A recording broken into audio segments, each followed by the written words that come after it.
AEW All In is just a couple of weeks away, and I think Tony Khan did a great job of going, pardon the pun, all in on this show, putting together a card that feels like a major professional wrestling show, putting together a card that is must see for all wrestling fans, and putting together a card that genuinely feels like one of the biggest wrestling shows in quite some time. You obviously have multiple amazing world championship matches lined up, such as Willow Nightingale versus Mercedes Moné and the clash between Kenny Omega and Will Ospreay. But on top of that, you're also building up a lot of excitement for feuds like Andrade versus MJF that look like they're going to be colliding in the Casino Gauntlet match. You also have a main event level tag team dream match between Cope and Cage and the Young Bucks for the World Tag Team titles. The show also has the Trios champions being Hangman Page and Bro Dito, three bona fide stars in AEW, a potential clash between Kyle Fletcher and Kazuchika Okada for the International Championship, and above all of that, you have the glory, the pageantry, the mystique, the glamour that is Wembley Stadium. And it has not been an easy road for AEW to get here. One of the biggest criticisms that people like myself have had about this show has been the lack of attention that was put on it in the months that preceded it. I think that when you put on a major show and you are a company that is the second biggest company in the world, you need to do everything you possibly can to try to make this show feel as big as possible beforehand. And while I think that AEW tries to do a great job with the Forbidden Door pay-per-view, and they wanted to shoehorn in another redemption card in the middle of all of that, it really took away from the road to All In. Double or Nothing serves in many ways as the launching point of All In season. That is when you have the Owen Hart Cup Champions crown. That is when you know who will be challenging for the belt at the biggest show of the year. So it would make sense for the road between those two shows to either be a little bit shorter or clearer.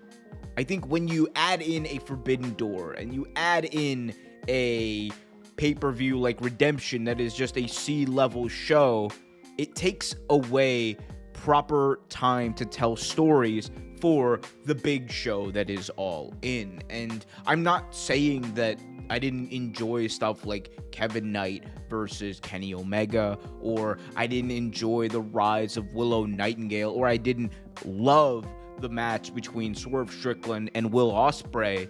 But all that being said, you had all of these different stories that were essentially just short-term building up to these C and B level shows that didn't fundamentally matter in terms of the larger stories that AEW is telling. And to me, that was an issue. But I think they have maximized the time between those shows and All In a way that I genuinely did not believe they could. You could argue that it started back at Beach Break when Kenny Omega won the World Championship, but I think that the things that they have done to lay the groundwork for an All In just in the past 2 weeks show you that there was a plan. And while things may not have gone the way that many of us wanted them to, and as cleanly as they probably should have, things are still turning out very good. You have a very heated feud between Kenny Omega and Will Ospreay, something that would surprise a lot of people just a couple of weeks ago if you asked them how crazy this would be. I think a lot of people assumed that you were just going to get the two best wrestlers in the world going at it, both as babyfaces, but they've added a level of nuance and character that I didn't believe they could, and a lot of that wouldn't happen if they didn't go on these different side quests that they went on in the weeks preceding this show. You also have the culminating moment of Willow's entire career, winning the world championship. And in many ways, I think there's probably not a better opponent for Mercedes at All In than Willow. She has always been Mercedes' foil. She has always been the big thing that Mercedes can never get over, that hurdle. And I think that at All In, she has a chance to finally exercise that demon. That being said, would I have loved to have seen her do it as a babyface? Yes, but that is a story for another day. The point is that a lot of the stuff that probably shouldn't have worked leading into All In because of these different distractions is working. And you combine that with the fact that ticket sales are up pretty significantly for All In. We already know that ticket sales are going to beat the average nightly ticket sales for a SummerSlam. And right now they are set up for just over 44,000 and will likely come close to that number, which is a far cry from where they were just a couple of months ago. The big question about All In just a few months ago wasn't, are they going to be able to fill it out? It was, are they going to be able to make it look decent in such a large stadium? And when you're talking about 40,000 people, you are more than looking decent from a professional wrestling standpoint.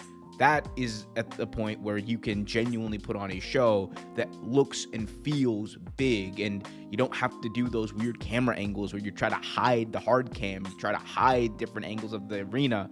It just feels like a natural fit. And while they are never going to get back to that 80,000 number that they hit back in 2023, mostly due to the fact that that show was built largely around both the novelty of the first ever show at this Wembley Stadium and also the first ever AEW Stadium show, you can still have a successful, great looking, and just awesome atmosphere in a Wembley Stadium for this show. And I think that the booking, the production, the storytelling has been very good, and it is showing in the business that AEW is going to do at this show. This probably will end up being either the second or third biggest gate that AEW has ever done from a business standpoint. And in many ways, it correlates to when AEW has really gone all in, pardon the pun once again, on fantastic storytelling with some of their top characters and leading up to these major moments at this show. Is it going to be as spectacular as we all think it is? In the end, I guess we'll see. Hey, thanks for watching. If you like this video, be sure to hit that like button. Shout out to all the channel members on the screen who help make these videos possible, and make sure you check out one of these other videos from WrestleVibes.